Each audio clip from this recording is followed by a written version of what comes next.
leadership coaches, advisors, and facilitators. With a client list of who's who, he can see how the world's most effective managers lead. He's known as one of those rare people with the dual capability in organizational excellence and strategic decision making. He's also known for his vast network to connect people who help each other to make the world a better place. Procter & Gamble, Pfizer, I mean, the list is long. And he's co-author of Think to Win. You see the graphic on this podcast. He's on various boards. I mean, wow, like the background. And most importantly, this is one of my regular staples. So this is the book. So Paul, I didn't tell you this, but I have it. This is my autographed version of the book by it's by your co-author Peter Klein. I would like to send a shout out to him for connecting us. He's been a great mentor, a great friend for a long time now, and this book has become a staple for me. And what's great about it is it aligns really well with sort of through practice, I've learned these things, and then to find it as principles has been phenomenal. So welcome to the show, Thank Paul. you. Well, first of all, I'm glad Peter signed the book. I'm not sure if he's on or not, but I've learned a lot from Peter. He's one of my mentors too, and he's a wealth of information. A lot of really good stories in that book come from Peter, and really good thinker. So thanks for having me. I appreciate it. Very cool. So, I mentioned all the companies and the tremendous background, but first let's start with, this is the simplest pitch, the easiest pitch of the game. Tell me a little bit about yourselves, besides the intro that I gave. Sure. And I don't think it does it justice, because it's like paragraphs and volumes could be written about your background. Share with the audience, how did you develop your expertise? Take me back to Paul when he was 22 years old. Okay, thank you. Well, Sabir, it's an interesting story. Right out of college, I taught high school, taught social studies, economics. And then after a few years, and actually I coached a couple of sports, and I chaperoned the golf team. I wasn't good enough to coach it, so I drove the van. But I went into consumer products goods sales back in mid to late 80s. The brands I sold were Robitussin, Chapstick, Dimetapp, some brands that you would recognize today. I learned the business from the ground up. And I found a real love. I went into sales and sales management, and I had an opportunity in the early to mid 90s to move into what we called the sales training and development department. I did that, fell in love with it. I felt like I was teaching again. Then went back to grad school and studied organizational leadership at George Washington University. Duracell was looking for someone to come up and work within their corporate. Their North America sales organization. Then I went global. Duracell was bought by Gillette. Gillette was bought by Procter & Gamble. So wherever I was going, somebody was buying somebody. But I learned the method of strategic thinking probably back in the late 90s. Program that we had. I think Peter was one of the co-authors of it. Was called STEPS, Strategic Thinking, and Executing Process. There's different variations of this that have come out through the consumer packaged goods companies. When I got into Gillette, we brought a version of this program in, and the strategic thinking methodology. And I learned it, I've studied it, I've tried to read everything we could about it, we've researched it. It's kind of I'm a lifelong learner, so it's a journey of doing that. So back in 2007, when Procter & Gamble bought Gillette, I started my own business. I got the note from home. I was 47 years old, and we started a group called the Global Edge, which stands for Executive Development Group. And I think over those 15 years, we've really honed the skills on how to think strategically and continue to practice and learn every day. So it's a combination of company learning and hard knocks on the job learning. And every day you live, you add to that knowledge, right? Yeah. You learn Especially when you go, this is what I find, that when I go from one industry to another industry, right? You always can bring, you can bring on your expertise from one industry to the other one.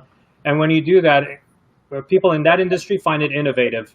However, that other industry may have been doing it for the past 100 years, right? Yeah. But the thing is, nobody thought of bringing that concept into this industry, and it became innovative, and it's interesting. Obviously, you make changes to it and things of that nature. You say that because my background is mostly in consumer packaged goods, but when we got out, there was a lot of leaders that we had worked with over time that went on to different companies. They've gone to the biotech, they've gone to nonprofits, all retail. They've gone to Cardinal Health. There's a bunch of them out there. And every time we go in, I learn something.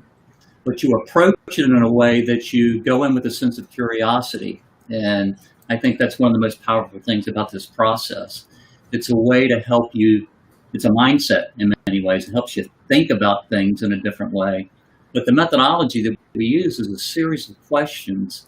And it's as simple as, what's going on? What do you recommend? And what will the results be? And it's proven the test of time. So before we jump in too much into the questions, first let's what I want to do is I want to debunk all the myths. Okay. Right. So what are the myths about strategic thinking? Let's go with that first. That's a good question. I think there's two myths that are out there. First of all, that only certain people can learn to do it. This person's a strategic thinker. This person's not a strategic thinker. I think that's a big myth. Anybody can learn to think strategically, number one. And I can sit in an office, I can sit in a room, and I can tell the people who've been trained to do this. And the other thing is people get strategic thinking and strategic planning confused. A lot of times we would talk about, what's your strategic plan? Oh, that's a long-term 3 to 5 year plan. Well, we're not seeing that anymore. 6 months, look what's happened since December. So strategic thinking allows you to plan. And if you're planning to, in the back of the book that we talk about, there's an epilogue, there's 20 different things that you can use this methodology for. Everything from planning a career. We've worked it in a local church, a parish. You can use it anywhere. So I think they're the two big myths. If people can't learn, and it's complicated, it's pretty simple. If I can learn it and teach it, it's simple. Well, one thing though is like, I'm not saying that you and I are Picasso, but even Picasso, when he paints, and you have beautiful artwork behind you, I think it's your wife's art. Yeah, shout out to her, like beautiful artwork. But the thing is, if Picasso can paint something amazing in like 10 minutes, right? He's going to say, yeah, that was simple. It took 10 minutes, right? But it's still Picasso, right? Exactly. And any kind of craft that you and I have that we bring to the table, there's an art to it, and there's science to it, and becoming an expert in it over time, especially by seeing how the world runs and how it runs in a specific industry or category, or even a competitive landscape. It just that's the expertise people appreciate and pay for that matter. Sabir, one of the things you said I think is so important. Strategic thinking or strategy is an art and a science. There's a great article that A.G. Lafley, the former CEO of Procter and Gamble, wrote along with Roger Martin, who's done a lot of work. He's out of he started a company that's now Monitor and just moved on. But they wrote a book. The magazine is Strategy and Business, and their article was The Art and Science of Strategy. And sometimes you have a lot of information to work with, but the beautiful thing about strategic thinking, you'll not always have all the information you need to make decisions, but you'll have a way to capture it and challenge the thinking with yourself and others. And you'll make smart decisions, or better decisions, I'll say. So I art and science. Very cool. Now, in the book, which is one of my favorite books, it's a quick read, but it's a pretty hefty read. So in your book, Think to Win, What does the title mean? How did you guys come up with it, you and Peter? It's funny. The first original title was Inside the Black Box. Open the Black Box or something like that. And as we started interviewing people and putting things in place, this whole concept of winning came up. The publisher suggested, because we had written a lot about it in the early chapters, and actually A.G. Lafley, who I just mentioned, talks about where to play and how to win. And so, Peter and I and our other author, John Manfredi, unfortunately passed away last year, but he was, we talked to the publisher, the agent. They said, we need to change this because it's really about how you think to win, isn't it? And we said, we kept repeating that, and Inside the Black Box just didn't seem like it make any sense. And then the subtitle was Unleashing the Power, because all of us, like I said, you go back to that myth, we all have it in us, and it's a very powerful tool. It's a very powerful way to think, learn, innovate, change, and you have to unleash that, especially nowadays, right? Yeah, I mean, I think, though, Tony Robbins will have an issue with that title. There's actually a book out that was written by a tennis pro called Think to Win. Oh, wow. So what is the winning approach? Why is it important? Let's dig a little bit deeper into that. So first of all, people who've heard me talk before have been in one of the workshops that we do. We have about 4,000 or 5,000 alumni. I'll use this story to talk about. I think it's important, and I would ask everybody who's on it, having an opportunity to think about, how do you define winning? And Sabir, when you talk about winning and your goals, they're different from the next person, your competitors, or whatever, but you define it on your own terms. And I'd like to kind of tell you a story that would help define this in a way. So I'm in a running club, right? So every Thursday night, we get together, run, we drink beer. Saturdays, we run and we have coffee and breakfast. So runners, I don't know what it is, an odd lot, great eclectic group, but they always were, the running group was saying, Paul, when are you going to run a marathon? And I told him, my goal in life is never to run a marathon, okay? So I can meet that goal, right? However, a little bit of pressure, and I decided to sign up for the Marine Corps Marathon. I just turned 50, 2008. Wow. And if any of your listeners have run a marathon, they know at about mile 21 or mile 22, you hit what they call the wall. It's just, I don't know, the training, do the best to prepare you for it. But anyway, as I was running in Washington, D.C., it's hundreds of thousands of people, 30,000 runners. So I'm coming up about mile 22 or mile 23, and there's these two women, and they had this T-shirt on. Both of them had T-shirts on that said first-time marathoners. And so I kind of caught up with them, and we started talking, and one of them said to me, I don't think my friend's going to make it. And I said, what's going on? She goes, she's in a lot of pain. I looked over there, and she was literally almost crying. So we started talking, and I said, where are you from? And, I'm from Connecticut. She was from Western Pennsylvania. And I said, joking around, I said, yeah, I had a goal never to run one of these things. And right now, my goal is never to run another one. And so all of a sudden, she says, I'm feeling better. And so we started talking. I said, why don't we run and finish together? And next thing I know, I pull up with a hamstring cramp.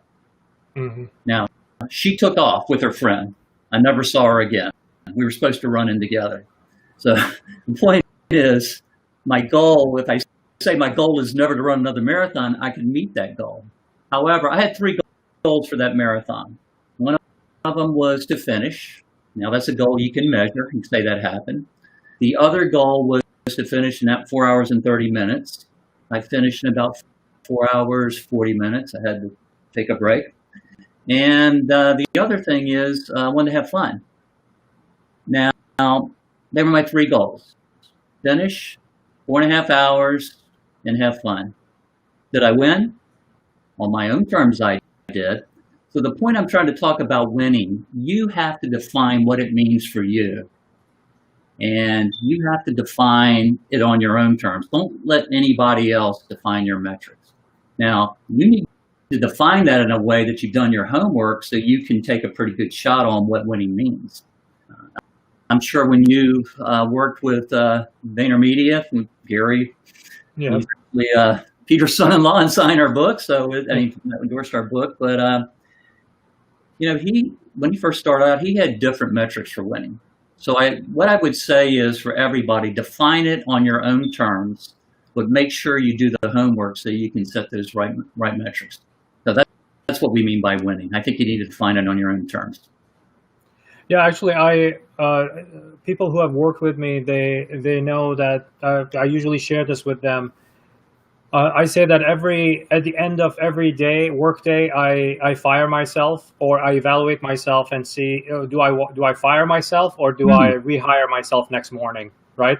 And that's my barometer. It's not like I'm trying to make anyone else happy. I'm trying to compete against my own self to see, can I improve my next day or today? Can I improve it by being 1% better? Good for you. And just because of that, I think I've managed to, just having that kind of a mindset, I've managed to grow the businesses that I've grown over a very short period of time by questioning everything, right? And actually, that's one of the things that I really love about Think to Win is questioning assumptions. It's funny that I go into, whether it's my client work or my employer or whoever it was, or the project that I'm working on, people just assume a lot of things. Sure. Your assumptions may have been valid 6 months ago, may have been valid 6 years ago, and in some client cases, it's like 30 years ago it was valid, right? It's not valid today. It's not valid in 2020. No. It's not valid in COVID-19. It's not valid during the pandemic. It's not valid in the social media world and digitally connected world and the millennial generation. All of those kinds of things, so for the audience, I think if you can jump into like examples of, from your experience, assumptions that you had to tackle, and then you have to either undo or make better for that matter. Some assumptions are good assumptions, that you could actually, some clients are not really diving deeper into something that's great because of fear or some reason, or maybe even it could be organizational reasons also. So what are your thoughts on that? No, that's a good question. Thank you. I said, first of all, there's something you need, assumptions, or what do we need to believe? What do we think is true that may or may not be so? When we do our workshops, and you can even have people throw it in the chat room, the first thing we ask is, what are you really trying to solve for? It can be for your business, and what's keeping you awake at night? My God, the things that we're trying to solve for are keeping us awake tonight are so much different than they were so many years ago. There was one nonprofit we worked with a number of years, and it was a perfect example of challenging assumptions. And I'll use that, and then I'll talk about Keurig. That was one of our clients, the coffee. Oh, yeah. K-Cups. K-Cups, yeah. So first of all, the nonprofit, it was YMCA. And for people, I don't know if there's anybody outside the U.S., but I think it's a pretty international organization. They, in the western part of the U.S., they had a multi-state YMCA. And YMCA, you think about it, there were 600 employees. They had buildings, 3 or 4 different facilities. They had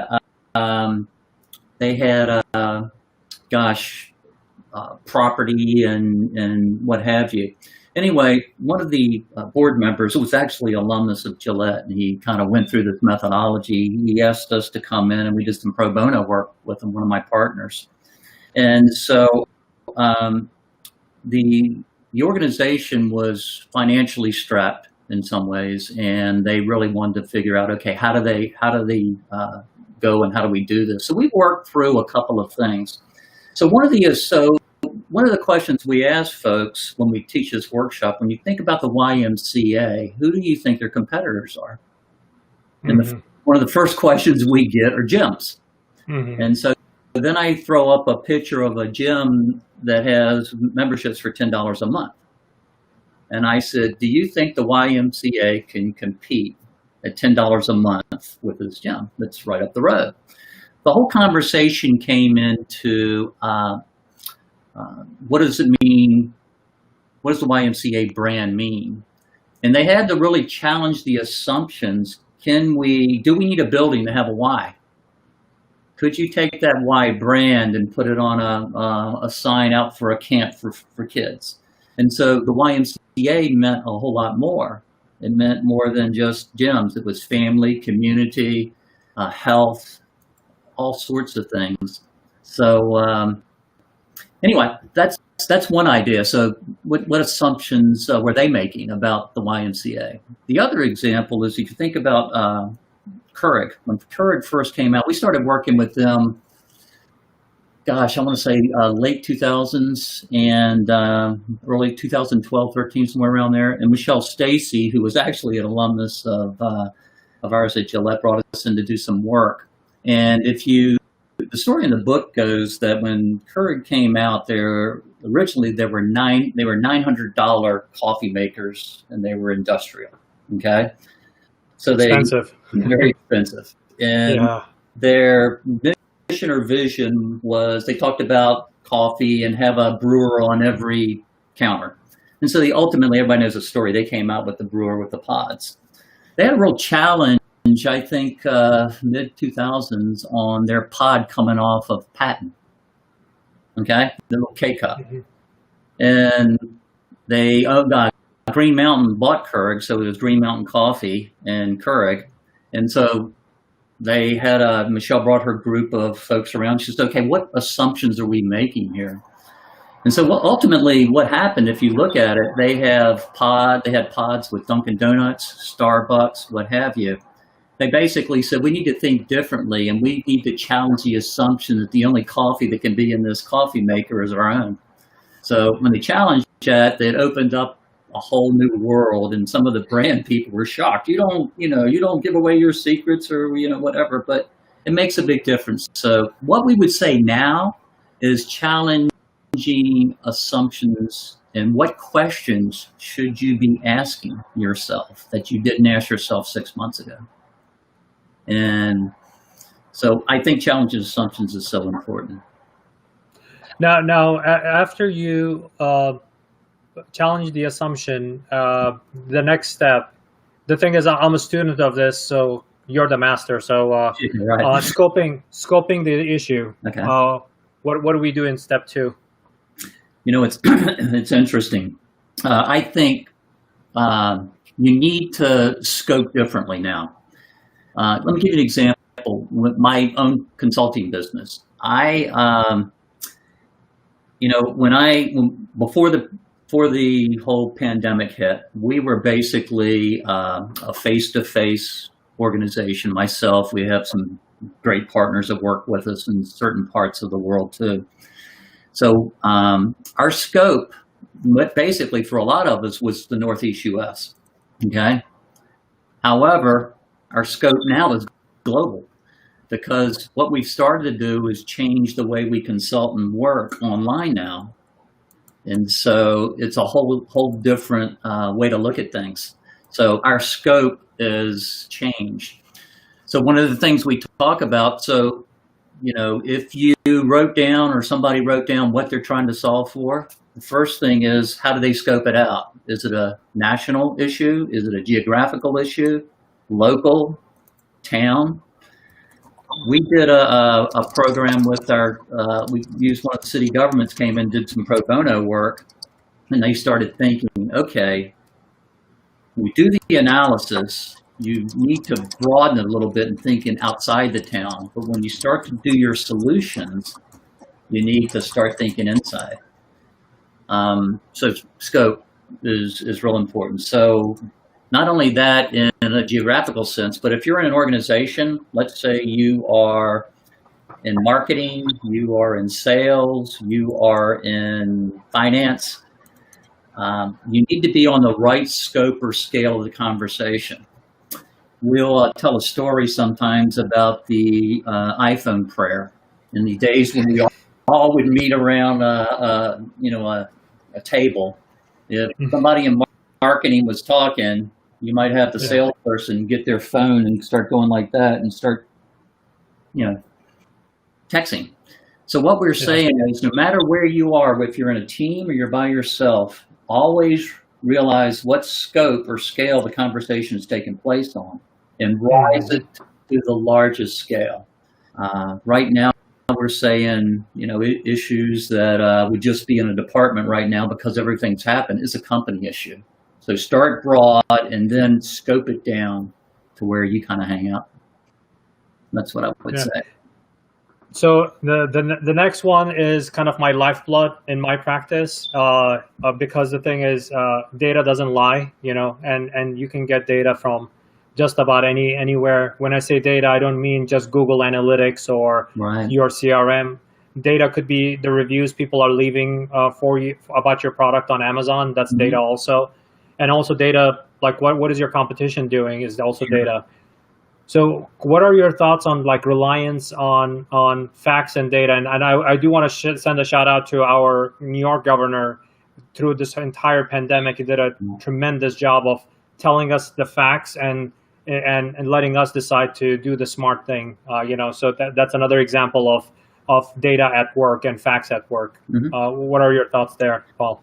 Good question. I think the question is, what's the new and most reliable data? We weren't even looking at CDC data last quarter, were we? Yeah. So the question is, what are the new sources of data and what's the most reliable sense of data? The facts, if you get the facts and you start to sort those out, you don't always have enough data. We'll work with a company that basically says, we're not as sophisticated as Gillette or Procter & Gamble. We don't have all the data sources. And I said, well, whatever data you have, it's better to kind of look at that and try to make sense out of it. So we challenge your assumptions. Well, we cannot, let's go back to the YMCA example. We cannot get rid of our buildings. We have to have a Y on the building. So what we'll ask is, and I encourage everybody to ask this, what's the evidence of that? What's the evidence telling you? So that's number one. So the other thing is, you have to, if I asked you a question, I said, what does it mean in Sabir? Anybody can type an answer in there. What does it mean when you're number one in your marketplace? Just what do you think? If I asked you that, Sabir, what would you say? I mean, it could mean so many different things. I mean, is it the mindset of the consumer? Is it revenue? Is it and is it number one in your locality, or are you talking about worldwide, or you're talking about your country that you're in? How are you ranking that number one? Number one by itself, the number doesn't really mean anything. You have to associate some sort of a KPI with it to say that that's my measuring stick. Because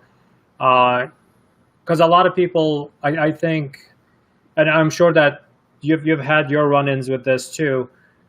We want to be number one in our industry. Well, that's already owned by three others. What's special about you that you want to own, right? Is it your product that you're making that's so special, that's different than, because number 1, 2, and 3 may have made very common products that everybody is using. Yours could be very niche, and it could be luxury maybe, or premium, or premium features and stuff like that. So the number by itself doesn't really tell me anything. The number has to be associated with some kind of a yardstick that you want to be and that you want to compete under, Beautiful answer. When we ask this question right off, I'm a good student, Paul. Yeah, you read the book. No, I just no. Yeah, I mean that's why you're a successful business person. We'll ask the question sometimes right off in a workshop or online. Says, what do it mean when you're number one in your marketplace?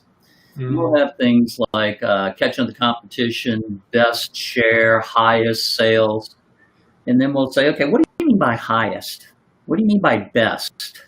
And by the way, number one, what assumptions did you make when I asked about number one? Did you challenge my assumptions?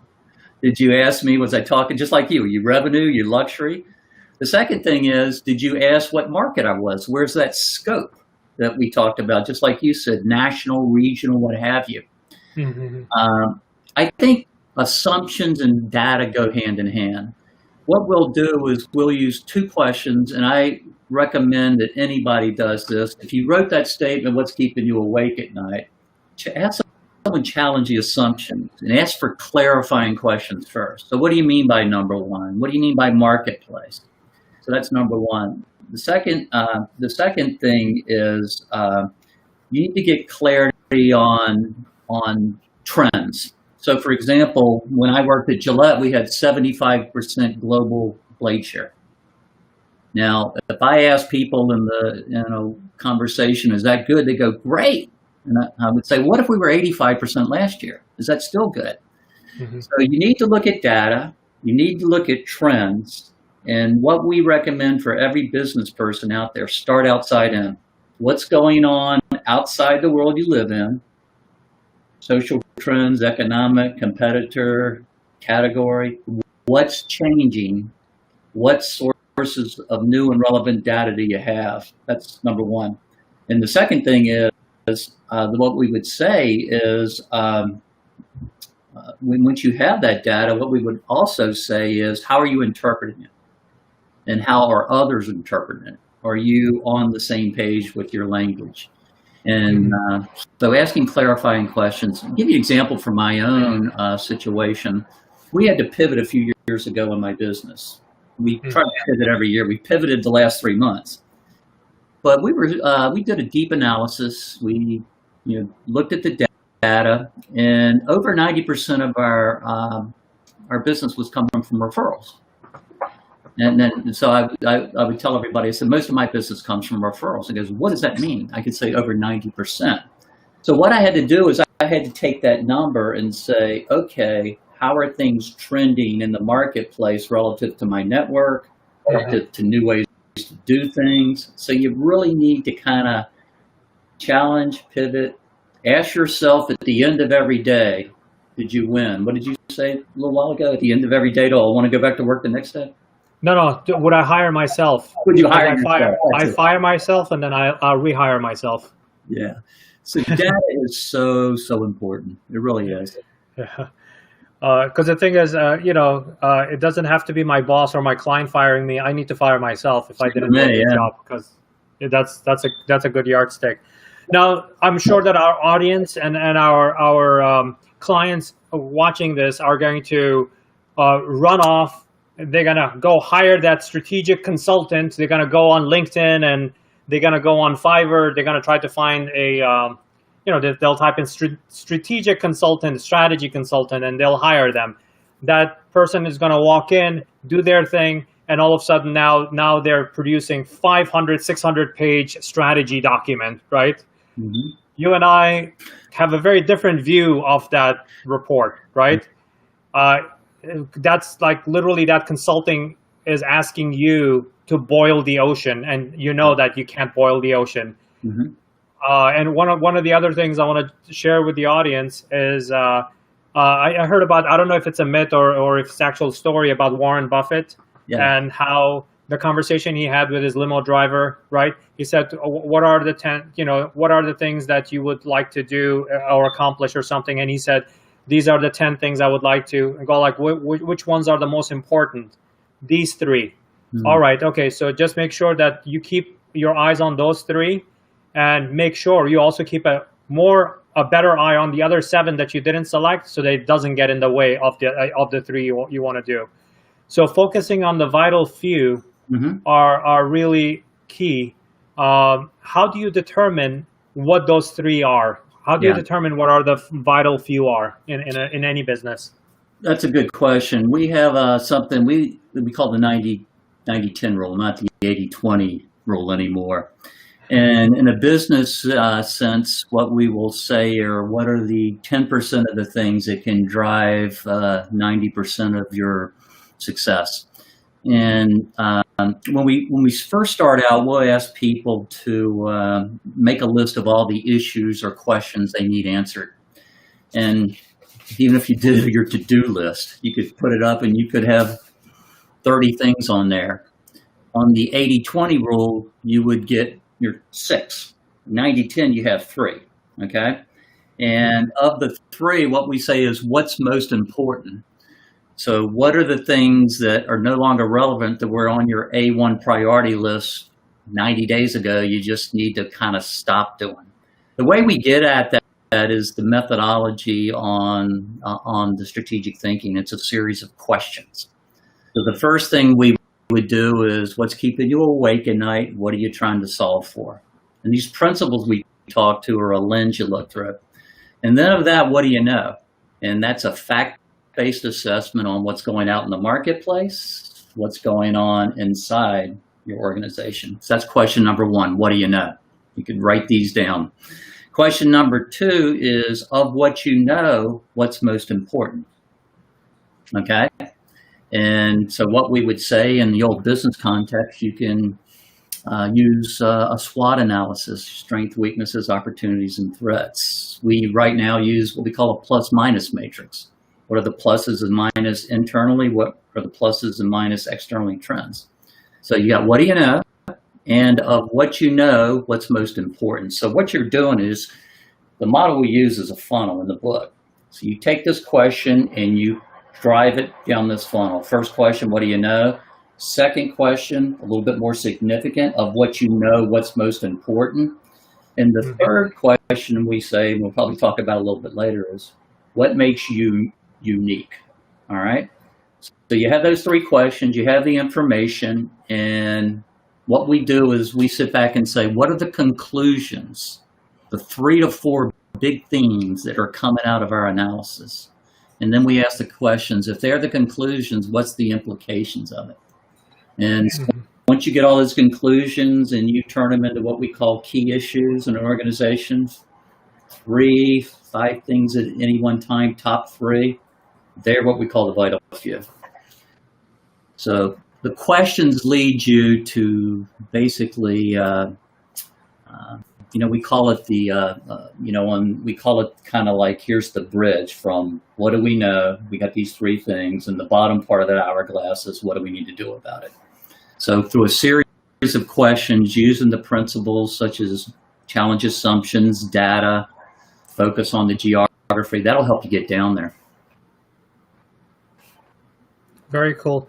Now, since organizations are, for me at least, they're living, breathing, they have their own pains, they have their own celebrations, right? And you have your wins and you have your failures and learnings, When you're looking at, when you look at that list of 3 things or 5 things that the company as a whole should concentrate on, how do you connect the dots? Like, things that are happening in marketing do affect operations, right? If a marketing goes out and does a promotion and doesn't tell operations that does order fulfillment, for example, right?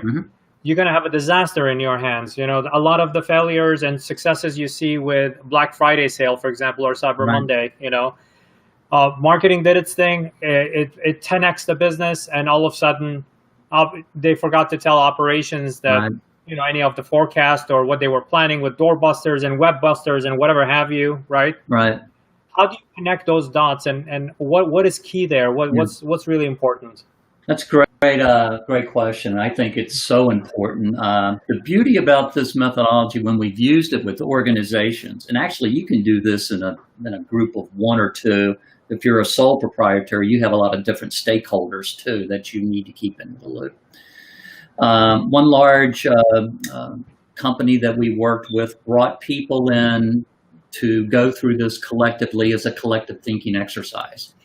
So they had the salespeople in there, they had the marketing people in there, they had human resource people in there, and they basically said, we're going to tackle this at the company scale by bringing these different people in.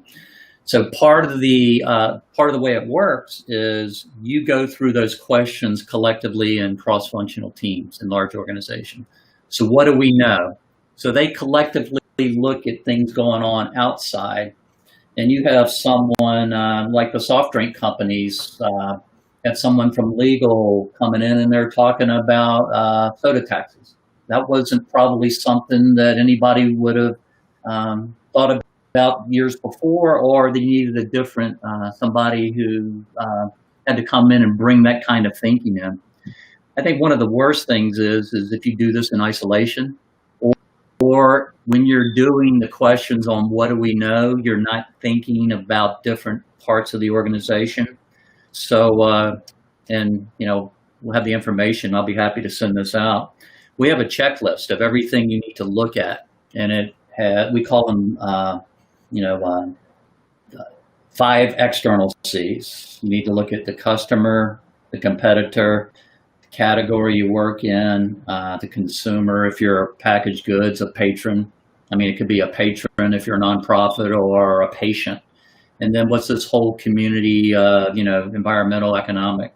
And you looked at, if you bring different people to look at those trends, number one, some people will bring some things in, like the economic data might be hurting us with our cost of capital equipment in this part of the world. I mean, so all those kind of things, if you collectively look at those things and say, what do we know? And what's the evidence that's making this a relevant piece of information? I think you'll get there. I think, for yourself and other folks who are smaller organizations, you have the same issue, don't you? I mean, you have stakeholders who are your partners, who you subcontract with, what have you. They have to still be in the loop, right? Yeah. Yeah, you sign on a contract and you don't tell the person who's supposed to be doing the work that they're supposed to do that work. Yeah. And then that's actually the project failed before it even started. There, communication failure. Actually, you were talking about the data and looking at communication. One question that came to my mind was kind of informational bias, right? There is communication bias, informational bias, language bias, and even the person who's even crafting, let's say, that survey to kind of what are our top 10 challenges, right? In every organization, you run into that one person is an extrovert and they speak up and they kind of dictate the entire conversation, right? Versus, it doesn't mean that they're right, but they just are the loudest in the room, or loudest or the most politically connected, in an organization. Or versus somebody who's an introvert and they may be very thoughtful, but they don't speak up, So just by having, as being a leader in an organization, you should always be open to those kind of biases, right? That may not seem like a bias, but by the way, and you've been in it before, right, Paul? That the way you ask the survey question, you are already asking for you're already conditioning the person taking the survey to answer a certain way, A leading question, right? Yeah, it's a leading question, basically. Yeah. So, actually, there are some great questions in Think to Win. Like every one of these principles, I believe in principles rather than steps, right? Like challenging assumption is one of those principles. Each one of those things goes into like very detailed questions. Let's tackle that for each one of those sections. We'll tackle it, but we do have a question from an audience member. Sure. I'm going to put it up on the screen. Okay. You may know this person, by the way. Okay. Joe Kaplan. There we go. Yes. Joe Kaplan. So the thing is, it got cut off a little bit, so I'll read it for you. Please comment on getting comfortable with being uncomfortable. Level of business life uncertainty is off the charts. I mean, especially given the pandemic, or even before the pandemic, the world is changing too, and will be for a while because of the pandemic and the world that we're living in right now. What techniques do you recommend to handle uncertainty? It's that's a good question. I think we all are in that right now, and I think by a couple of things. When we talk about challenge and assumptions, and you brought it up. A few minutes ago when somebody doesn't speak up in an organization, and Joe is one of our alumni, so he'll know this. We ask people to get clarity on what you're really trying to solve for, what the real issue is. I think people feel uncomfortable because a lot of times they don't know what they don't know, and they don't they're not comfortable in some ways asking questions. Our research shows that once you learn how to think like this, people have more confidence in themselves to ask challenging questions and open their mind. But our research also shows that organizations do not always encourage that. Okay? Mm-hmm. So if people are more comfortable, but you're not having leaders at the top encouraging, asking for that, I think that's one of the things to think about. I think we're all uncomfortable. I think the more informed decisions we can make and rely on, and when we don't know, and is speak up and ask for help. I think there's a large consumer healthcare company we worked with not too long ago, and we brought 35 of their folks in, and we were working cross-functionally. And we had this thing called the Pizzaman, and it was being able to challenge assumptions without feeling, not a leading question, or ask questions for clarity in an authentic way. And we write about this in the book. The story goes out in Silicon Valley, and I'm sure I'm embellishing a little bit, a group of engineers sitting around, and they were struggling to solve a problem. And late one night, and they decided, somebody had the idea, let's hire the Pizzaman. Happened to be a guy. And so they called up and said, hey, we want to hire the Pizzaman to sit in our meeting. And the role of the Pizzaman was to ask any questions that he does not understand. And so we're sitting around, and Sabir and Paul are two of the engineers. And so you say something, and the Pizzaman says, Sabir, I don't understand. So the rule was you had to explain it in language that the Pizzaman could understand.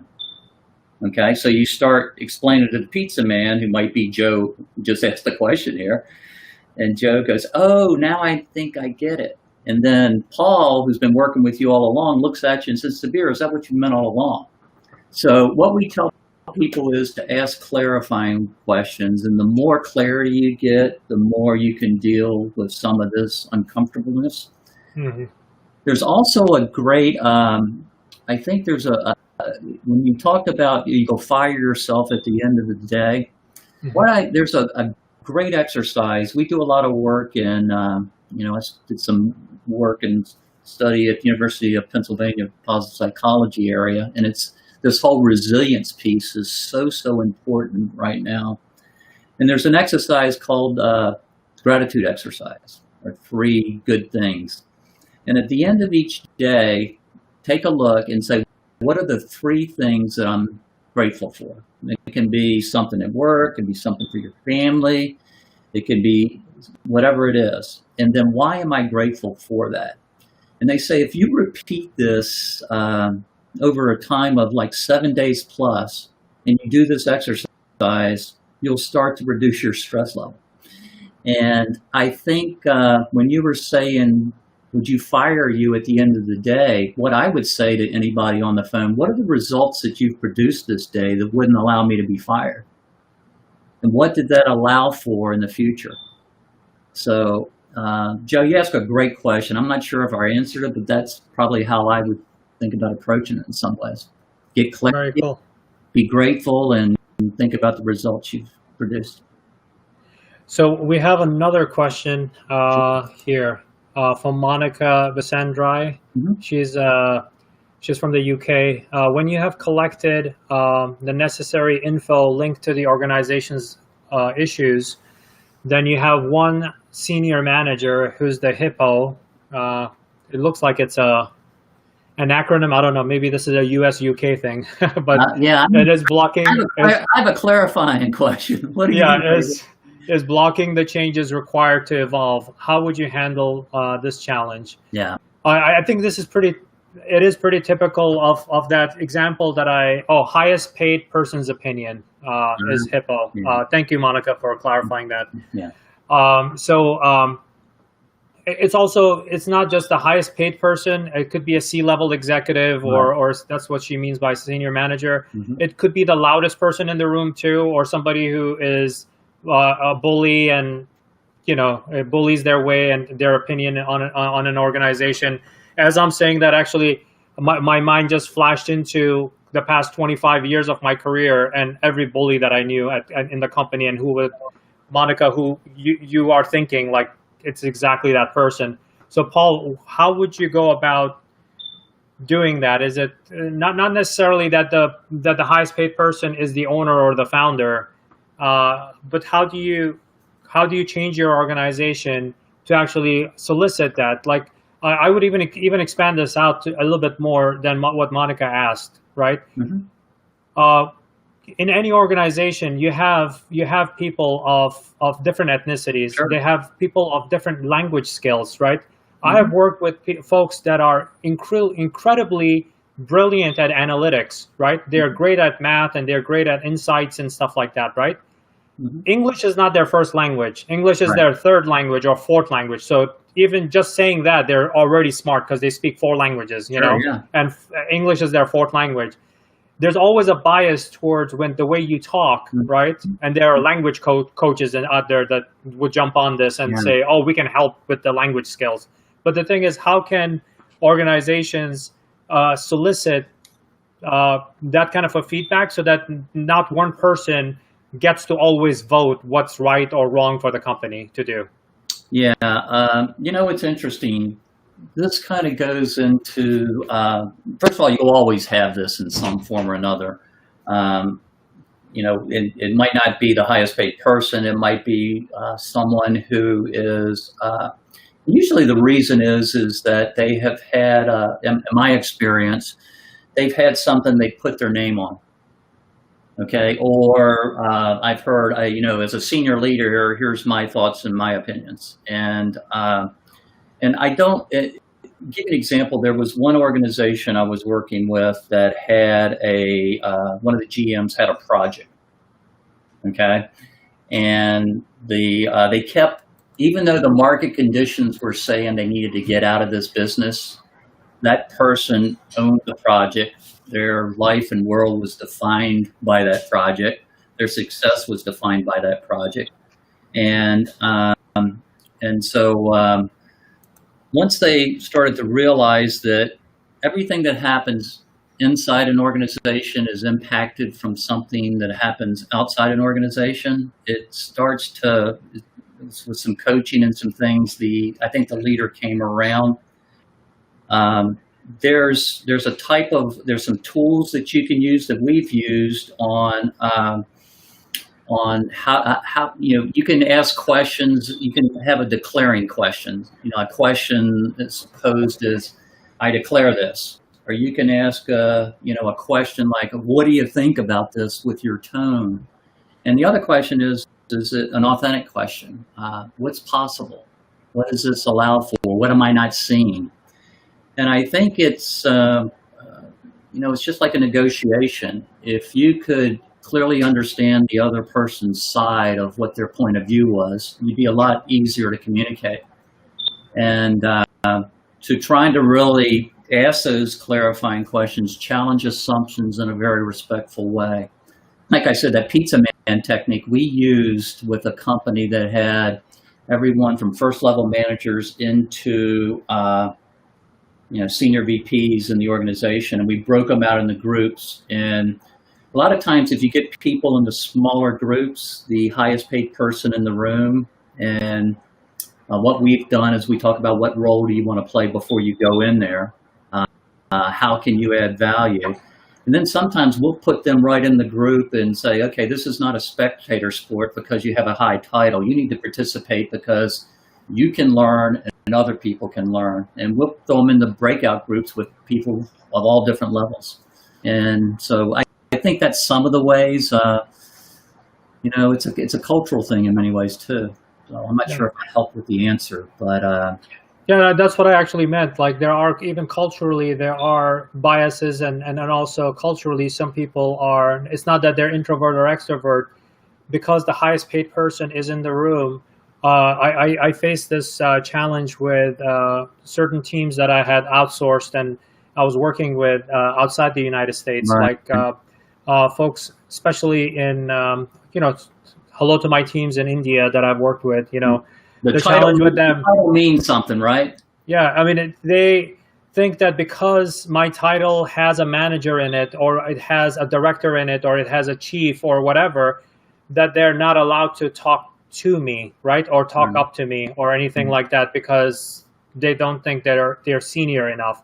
So it's not like the person is controlling, it's not controlling it. It's more like, I don't know if it's fear or it's respect culture from a cultural standpoint, it tends to be one of those things. Like, then I have to like go out of my way to kind of solicit that, because I'm very mindful of those kinds of things, because it doesn't mean that, let's say if you're 3 years out of college, doesn't mean that you don't know anything. Right. You could be 40 years in your career and you may not know anything, Right.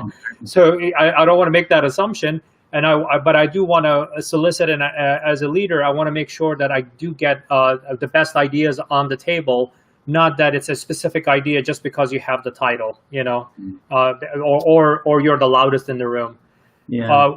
We do have, by the way, Charo Manocha, you may know Charo from a while ago. He says that actually he appreciates the Keurig story, and he does remember he was in the room when you asked the key question, clarifying question, what is working versus what is not working, so it's people are giving a testament here on this episode of your of the principles, basically. Sabir, one thing before we close, but there's something very simple that anybody can ask. We call it a 5Q analysis. First question is, what is working? Yeah. You want to keep doing it. Second question is, what is not working? You want to change. Third question is, what's missing? Because if you don't have it in place, it can't be working or not. Fourth question is, what are we doing now that's not adding a lot of value? Why do we still do it? And the fifth question is what is one thing I could do on that 90-10, that top 3 list that I need to attack now? So we call it a 5Q analysis, and I'll share this information with the audience today. Very cool. So actually, this is the kind of the final question. What is that $100,000 strategy? I know that the book itself, by the way, I think it's $1 million, and I would highly recommend the book. You can find it in Kindle audio, as an Audible, as well as this is a hardcover one that I have. By the way, I do have the Kindle version and audiobook. Depends on wherever I am, I could listen to it and read it and stuff like that. So I would definitely recommend that. But Paul, being in the hot seat, thank you for getting in the hot seat today. So I want to ask you a $100,000 strategy because we have audience members of like varied backgrounds. A lot of entrepreneurs follow this program and follow me and stuff like that. So what is the best advice, that $100,000 advice that they can take with them right now from a strategy standpoint? What should they focus on if they're starting out their business, or they have started their business and they're early stages of their life? And I do want to give this one out to the entrepreneurs so that we can bring a lot of value to them. Well, first of all, thank you. I think the biggest thing for somebody, the biggest mistake I think people make who are starting out their business is 2 things. They haven't done their homework, number one, to find out what's going on and how am I going to approach this. They're not really clear on their unique value. Everybody's different, and there's a series of questions. What would you want somebody to say about you that nobody else could say? And how do you add value, as opposed to here's what I'm selling, what's the value I bring? And the last thing is, especially for a new entrepreneur, you need to have a brand or a product, especially if you're in a service business. We started out our company with a program called STAR, Strategic Thinking, Action, Results. So it was something tangible as opposed to a concept that people could put their hands on. So I think those 3 things, if you're starting out, what are you selling or marketing? How are you adding value in a unique way? And have you done your homework? A lot of people hang a shingle as a consulting, and they'll say, well, we help leaders do this, X, Y, Z. And I'll come in and I'll say, look, we have a strategic thinking methodology that's been successful. It's called STAR.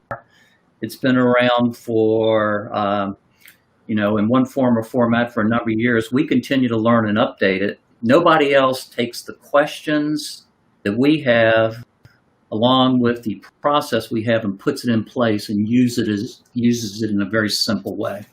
So little things like that, I think, would make a big difference. And even when you're pivoting your business, hey, what's going on? What's unique about what you have? And how do you add value? That's awesome. Well, Paul, thank you very much for being part of the program and sharing your knowledge. And I put your website up on the screen there, globaledj.g.com, globaledge.com, without the E. So if you guys need to get in touch with Paul, that's where you can find him. And I would highly recommend, again, the Think to Win book. However you consume it, whether you consume it through reading it on a piece of paper or audiobook or a Kindle, definitely get it. It's one of those books that I think, as a business owner, my recommendation, my $100,000 insight would be to read the book once a year. It's going to just give you a refresher of what things you could be doing, or at least a refresher as a business owner on what should be done. Paul, thank you for having us. Having this discussion and bringing us into your expertise and sharing your knowledge with everyone here. Sabir, thank you. It was my pleasure, and thank you for having me. It means a lot. All right. Thank you very much. Bye-bye.